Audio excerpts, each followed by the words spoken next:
Hello, this is Angelia, and you are listening to or watching the podcast, Why You Do What You Do. The podcast that talks about human development and psychology to maybe help you figure out a little bit more about why you do what you do. And last time we left off on preventing caregiver burnout. Unfortunately, some of us do have to care for our aging parents, or grandparents, even in some cases. So it's important to not get burnt out because then that can cause problems between you and them and mess up the relationship, and neither of you really want that. So we're going to take back up on that. Through counseling, support, and self-help groups. Yes, self-help groups are fine. I joined a couple support groups in my day, and I ran two support groups when I was I run my own ministry and running a charity. So they're helpful. They're good. Don't feel weird about going to a support group or self-help group. It's just there to help you. You might as well take advantage of it. It's another tool you can put in your toolbox. Caregivers can share problems, gain information about community resources, and improve skills. Because we're not all equal when it comes to skills, especially if we didn't grow up being taught, interpersonal skills. One such program helped daughters recognize the limits of their ability to meet their mother's needs. Because as women, we're kind of taught that that's our job, and we can do it. We can have it all. We can meet everyone's needs. You cannot. You cannot. You need to meet your needs first in order to be able to meet anyone else's. So realize that, as the old analogy goes, you can't pour from an empty glass. You have to pour from your overflow. That's true. If you are emotionally burnt out, you're not going to be able to be there for other people. So you need to take care of yourself first, and that's not selfish.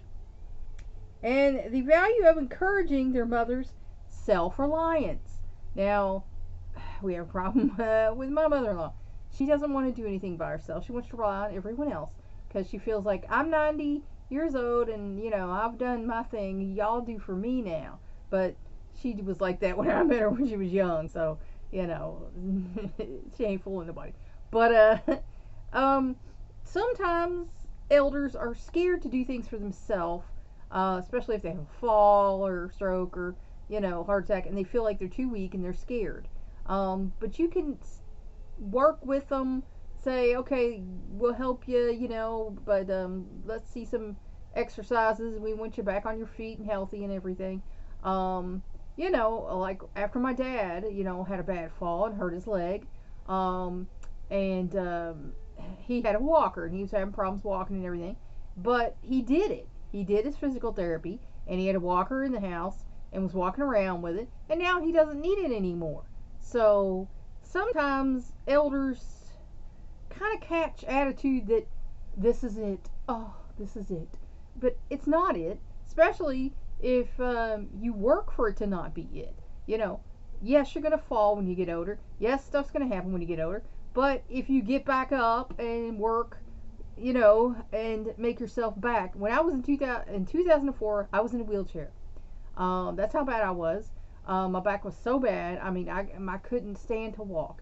But I felt like I was a burden. My husband didn't want to push me in the store, and the kids, and it's like, I'm gonna work on this, and I did. I took some time off work because they recommended surgery, but my insurance, I had none. So, they said take 6 weeks off, lay in the bed, do nothing. Sometimes it'll get better. So I did that, and it still hurt like the dickens. But I started doing like little leg lifts, 1, 2 the next day, 3 the next day. And eventually I got enough strength back where I was strong enough to get up out of the wheelchair. So, you got to do it. That's all there is to it. If you want it, you got to do it. And sometimes our elders are scared that that's it. They're done. They give up. And, you got to give them some confidence. Say, you can do that. You can do that. It's like, with my dad, his brother and sister were saying, no, you're done. You're going to be, you never come back. I was like, Dad, you're like the strongest man I know. You can do this. You can do a little physical therapy. You can, get this walker and walk around the house and get up and down. And he did. So, sometimes you just have to talk him into it. This understanding lightened their daughters' burdens and improved their relationship with their mothers. Because, again, it's hard if you are working and have kids and then you have older people too in the mix. I mean, talk about burnout. As a result, the mothers became less lonely because, that's a number one thing. Especially if they were kind of narcissistic to begin with. It's the attention. They want the attention. Oh, I'm old. Help me. Take care of me.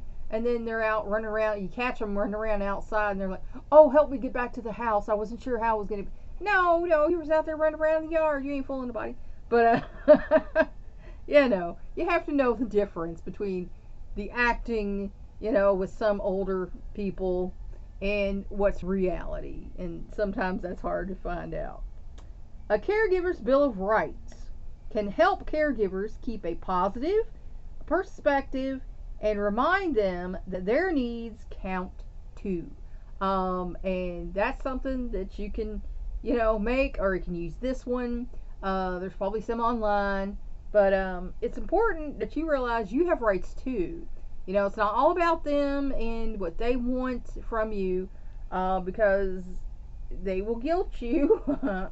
My mother-in-law is one of those. They will guilt you into doing everything for them. So if you do that, then you can't do everything for yourself or anyone else because you're too busy doing everything for them. So, a caregiver's Bill of Rights. I have the right to take care of myself, and you do, and you should come first. This is not an act of selfishness. It will give me the capability of taking better care of my relative. And that's right. Like I said, you can't give from an empty cup. To seek help from others, even though my relative may object. If my mother-in-law had her way, it would be my husband all the time. But we have 3 sons, and they've stepped up and said, okay, I'll do 2 days, you do 2 days, they'll do their days so that we keep her covered. But that's not what she really wanted, because like she used to not even let my son take her to the store or go to the store for her. She wanted my husband to do that. But now she's relented a little bit and realized, well, okay, I'll let you do that since you're here today. But some people are going to test you and wear you out. But you have to stick to your guns and say, hey, I can't do this all for you. Like my husband said, he said, you're wearing me out. I'm a 60-year-old man. I have an impingement on my spinal canal. I have arthritis in my hips and my hands. My husband had a stroke. He has brain damage due to his stroke. He's showing signs of early onset dementia. And he told her, I can't do this for you anymore. You're killing me. She said, but what am I supposed to do? And he's like, you got to ask less of me. Or you got to go in a home where somebody can help you 24/7. But then, like I said, the kids have stepped up and said, we'll help. We know Dad's in bad shape, and, it shouldn't come, to the point where Dad's killing himself for her. That's not right, because she'd let him do it. She, like I said, she's a narcissistic sociopath. But sometimes you have to say, sorry, that's just the way this is. I recognize the limits of my own endurance and strength. And you have to. Like I said, my husband realized, I'm being wore out. You're killing me. I can't do this anymore. My health is failing. And, you're in better health than I am, lady. So, something's got to give here. To maintain facets of my own life that do not include the person I care for. And you should have your own life. And anyone who wants, she used to do that pity party. y'all never take me anywhere. You never do nothing with you. You all do things and you don't take me. Well, there's a reason for that. Because of your behaviors in the past. We can't put you in social situations with other people because you do inappropriate things, and say inappropriate things. And so, there are reasons for things. Just as I would if he or she were healthy. And you got to kind of think of it that way. I know that I do everything that I reasonably can for this person. And you got to realize that. You can only do what you can do. If they're asking above and beyond what you can do, that's their problem. Because they shouldn't be doing that to you. When I'm old, I've already told my sons, I'm not going to be like that with you.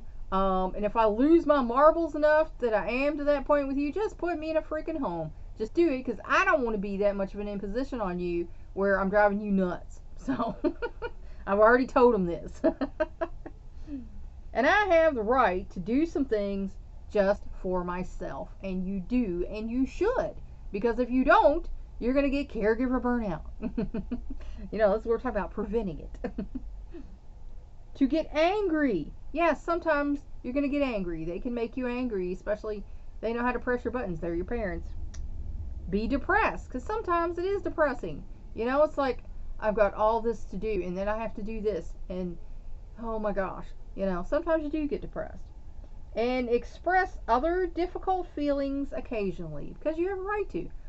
That's what my husband had to learn. We were doing a group online, and he had to learn to put up boundaries, because she has none. And she doesn't respect anyone's, so she will run roughshod over you. She's a steamroller. And, he's had to learn to say no. And to put it by saying, no, I'm doing this right now. I'm here today. That is not something you need me to do right now. That can wait. So he's had to learn to do that. To reject any attempt by my relative, either conscious or unconscious, to manipulate me through guilt, anger, or depression. And some of them will do that to you, especially if they have dementia. To receive consideration, affection, forgiveness, and acceptance for what I do for my loved ones, for as long as I offer these qualities in return. And that's what it should be, a mutual respect.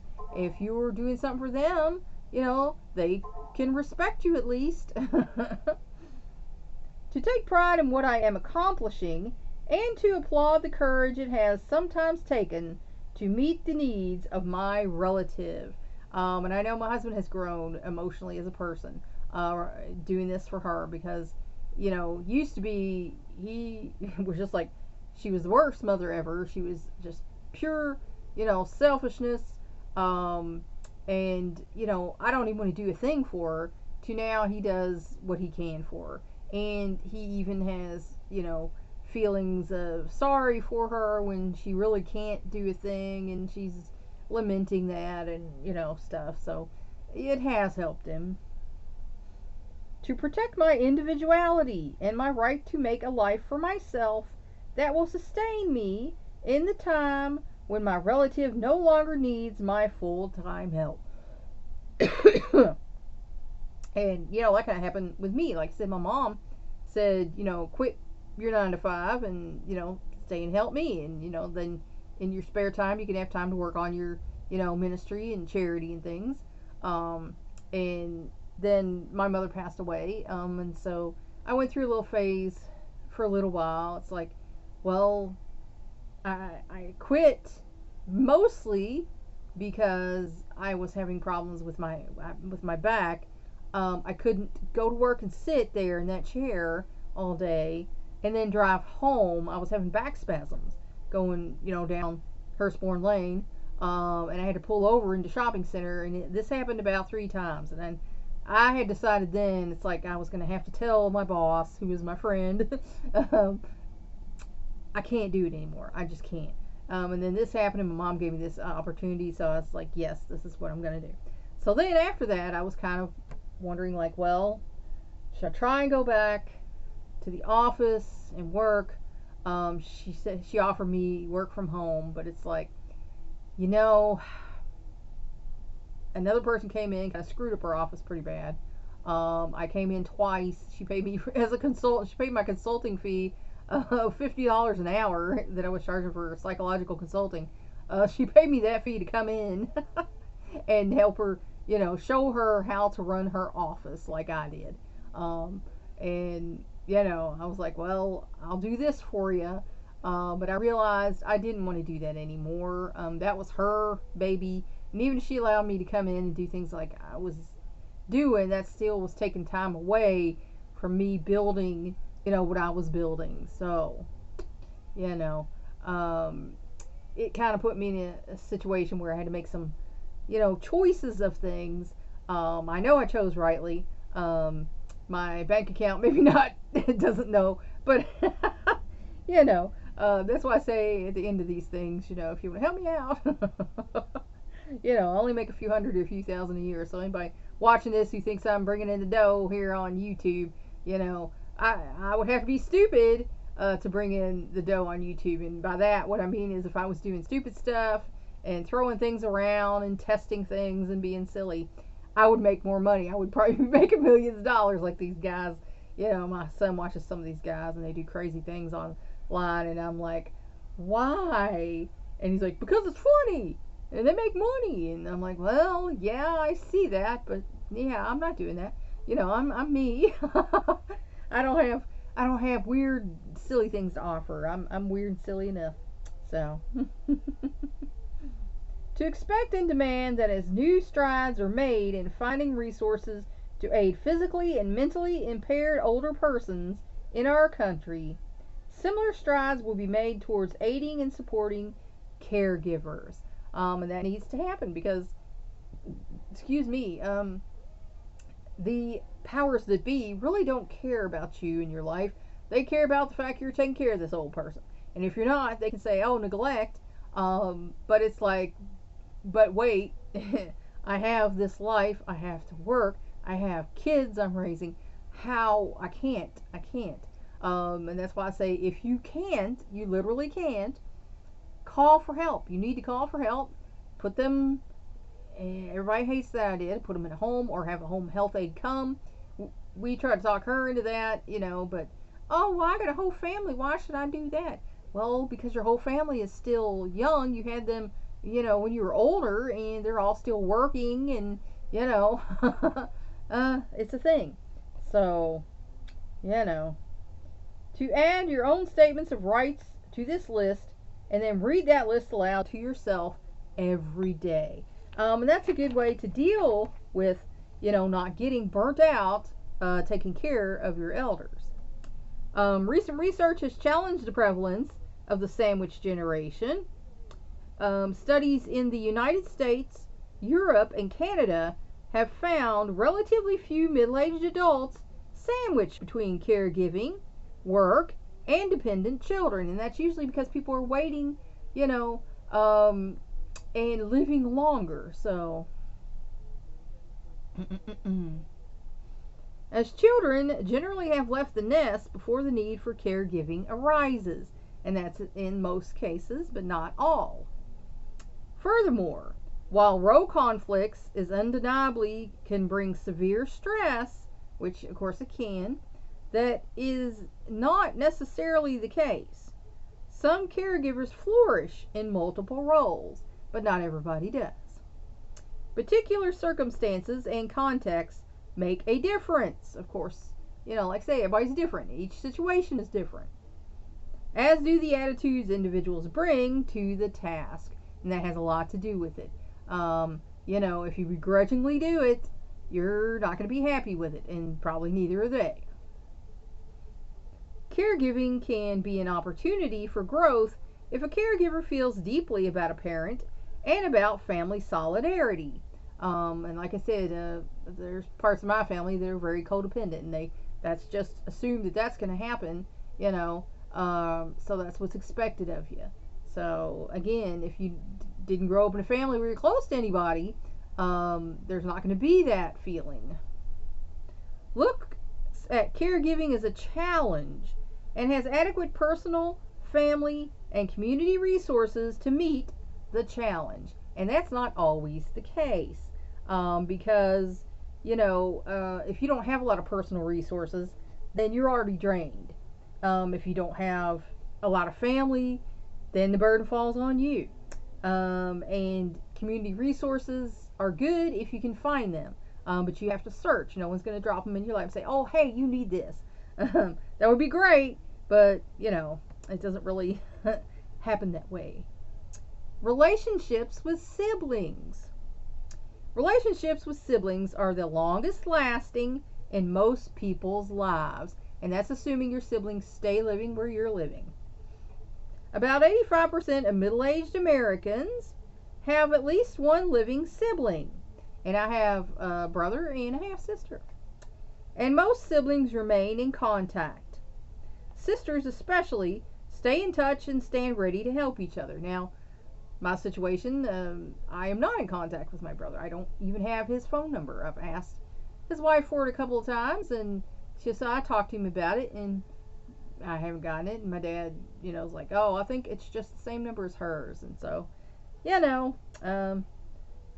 I don't know what that's about, but again, he left home when he was 19, so we're not really close. He doesn't really know who I am now. I don't really know who he is now, so hopefully maybe someday there'll be some contact there, but I don't know what that's about. Step and half siblings are also likely to maintain contact. Now, I didn't get in contact with my half sister until she got on social media, and she found me, said, hey, I'm your sister. I'm like, I know. And so we talked, and we became friends, and we shared little pictures back and forth and everything. But I bought some stuff from her. She's likes some of my stuff, and it's nice to know that there is a connection there. Depending on how long they live together during childhood, and again, like I said, if you didn't spend any time together during childhood, you're not going to feel much of a connection, of course. But they do not see each other as often as full siblings do, again, naturally. And they may provide less help, which, my half-sister has actually asked. She came and saw my dad when he was in the hospital and when he was in the rehab center. She would actually like to be more involved, but my father has some guilt surrounding that, and he's really not down with her being more involved because he said he doesn't know her, These differences may diminish as step families become more common, and they are nowadays. My son is, now cohabitating with a woman who has a child by another man, and so he has a little stepdaughter. So, it's just a lot of folks nowadays. There's everywhere you look. It's just as common as the divorce. In some cross-sectional research, sibling relationships over the lifespan appear to take the form of an hourglass, with the most contact at the two ends, childhood and middle to late adulthood. Because of course, when you're in your teens, it's all about you and what you're trying to do with your life. And then when you're 20s, you're trying to achieve that, and then you have children, and of course your children take up all your time. So in your childhood and in your late adulthood is when, of course, you're going to connect more with the people in your family. And the least contact during the child raising years, for obvious reasons. After establishing careers and families, siblings may renew their ties. And that's, like I said, everybody's different, every family's different. So, don't feel bad if yours is not the average. Other studies indicate a decline in frequency of contact throughout adulthood.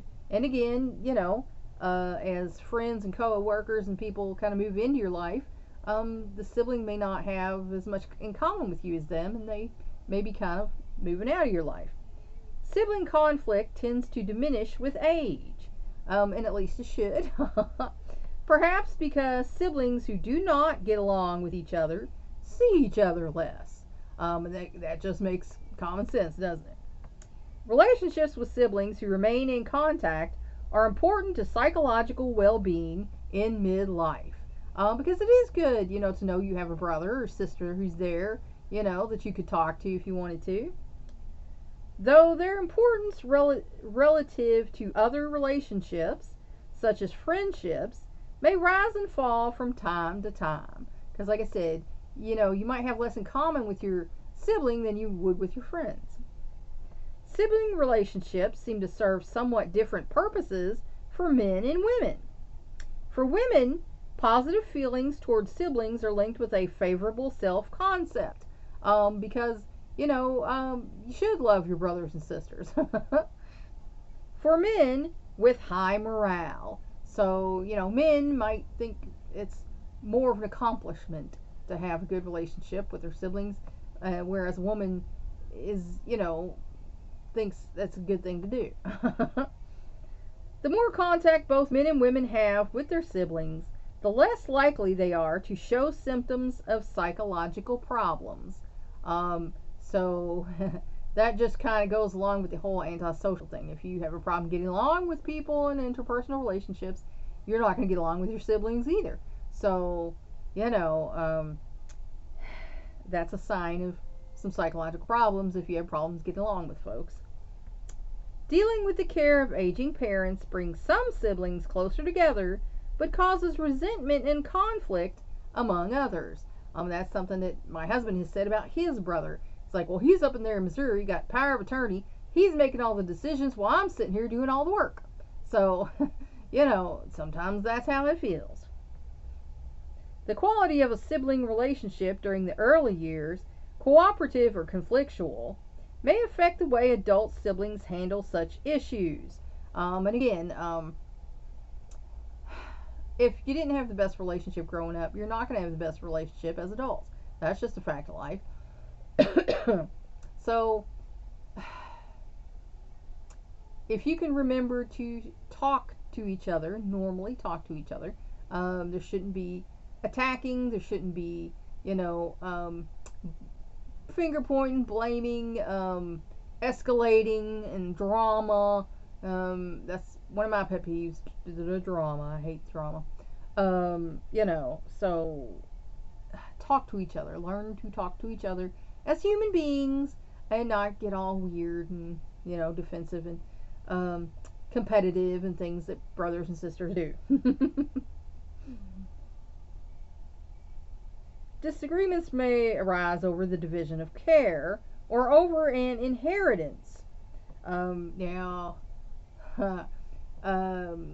There is some competitiveness in that in some families, where one kind of wants to cut the other one out, and my husband and his brother were doing this for a little while, and now finally they've stopped. They're gotten on the own page, and he's like, I'm not gonna try and do that to you. I was mad about you getting the farm and stuff, but I got my own deal going on, and she gave me some money for that, and I just I'm not going to be like that with you because you are my only living brother, because their middle brother died, and I'm just not going to be like that with you. Now, sometimes there's a problem with in-laws because the sister-in-laws, yeah. But anyway, sometimes there is problems with inheritances, and folks get a little mean, a little cutthroat, and that's a shame, because you both grew up in the same family. You both have the right to, as I jokingly have called it, compensation for having, in his case, her as a mother. It's compensation. But yeah, sometimes people just, get into that sort of thing, and that's a shame because you both grew up in the same house and had the same things happening. So you should feel some compassion and understanding for each other, not be at each other's throat over, a little bit of money.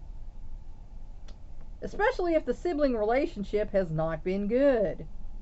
Among 95 married daughters caring for parents with dementia, siblings were a strong source of support, but also the most important source of interpersonal stress. And now, yeah, I've had some interpersonal stress with some folks, because their personality and mine don't gel well, and they like to fuss and finger point, and I consider that mean. They might not consider it mean. There are people who can say, I'm just telling the truth. No, you're not. You're being mean, because that's not the truth. But anyway, I have had some interpersonal stress with some folks. And I have talked about that, with some other people, and they agree with me. But, if you all can talk and get on the same page, that will help, there being less stress between the siblings, especially as to how to care for the aging parent. Grandparenthood. Oh dear. In some African communities, grandparents are called noble. In Japan, grandmothers have traditionally worn red as a sign of their status. So there, it's a status symbol to be a grandparent. In Western societies, too, becoming a grandparent is an important event in a person's life, but its timing and meaning vary. Often grandparenthood begins before the end of active parenting. Adults in the United States become grandparents at an average age of 48. So, I know some people who were at that age. I'm not, and a lot of my friends aren't yet. So, I waited till I was, 24 before I had my first one. And, my youngest one is just now, going to be 24, so, or 25 on his birthday. So. According to a telephone survey of 1,500 grandparents belonging to the American Association of Retired Persons, with today's lengthening lifespans, many adults spend several decades as grandparents. And I remember when I was a little kid and first asked, how old are you, Grandma, or whatever, they were in their 50s. And, so I knew them in their 50s, 60s, 70s for one, almost 80s for the other. So, since women tend to live longer than men, grandmothers typically live to see at least the oldest grandchild become an adult and to become great-grandmothers. And one of my grandmas did live long enough to be a great-grandma, and, she loved my son. By that time, she'd had 7 strokes and her mind was just gone. She wasn't sure whose kid he was, but she loved him, she said. But for every now and then she thought he was my dad's kid, and when I was taking him, she'd be like, Dad, is that okay? Is that okay? And she was confused as to how old I was. She still thought I was 12 years old. So in her mind, I couldn't have a kid because I was 12 years old. But I was actually, 25 or 26 at that point. But because she passed when he was about 2. So grandparenthood today is different in other ways from grandparenthood in the past. The average U.S. grandparent has 6 grandchildren, compared with 12 to 15 around the turn of the century. So around, and this, they probably meant 1900, because, I don't think in 2000 that was the number as well. I think they meant then, in 1900. So, yeah, that's a lot of grandkids. Some of my friends, and one of my family members, a cousin, lives in another state, has a lot of grandkids, because they're a good Catholic family and they kept having a bunch of kids. But, it's become to where less people are having less kids. So, with the rising incidence of midlife divorce, about 1 in 5 grandparents is divorced, widowed, or separated. And many children have step-grandparents. And I know families like that. Grandmothers of younger children are more likely to be in the workforce and thus less available to help out. On the other hand, trends toward early retirement free more grandparents to spend time with older grandchildren. Many grandparents still have living parents whose care they must balance with grandchildren's needs. Now, on my dad's side, when I was a kid, my great-grandparents were still there. They were living with my grandma. So, and many grandparents in both developed and developing countries provide part-time or primary care for their grandchildren. And I know a whole lot of people who care for their grandchildren. The grandparents' role. In many developing societies, such as those in Latin America and Asia, extended family households predominate. And grandparents play an integral role in child raising and family decisions.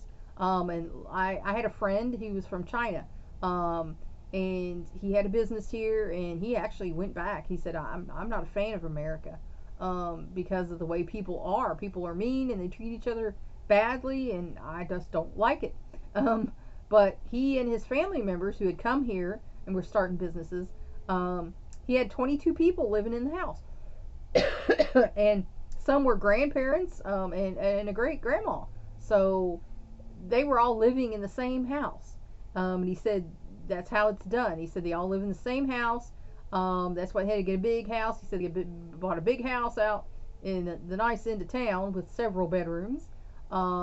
And he said the money's collectively put into the family, and the older adults pay the bills and decide who gets what. And you say, hey, I need here's some money for pants, here's some money for whatever. And all the money is put in the same pot. So that's kind of how they do that. And that's a little different than, Americans do things. We're always different. We've got to be different. In such Asian countries as Thailand and Taiwan, about 40% of the population ages 50 and over live in the same household with a minor grandchild. Like I say, in this, actually here in America, until after the Industrial Revolution, this was the thing. They would have a cabin they would build extra room on for the couple when they got married. If they started having kids, they built an extra room on. So you had this, place that had all these. If you look at some of them, where I live, we still have some of those old log cabins, and you'll see where there are additions added on. As the family grew, additions were added. So, and half of those with grandchildren ages 10 or younger, usually grandmothers, provide care for the child. And sometimes grandfathers do too. So that's where I'm gonna leave you for today. I hope that helped you figure out maybe a little bit more about why you do what you do. Thanks for watching. Please like and share this educational program so we can spread it around the world. If you want to help me out, subscribe to my YouTube channel. If you want to help me out even more, go to my Patreon page and become a patron. That's all for now. Until next time.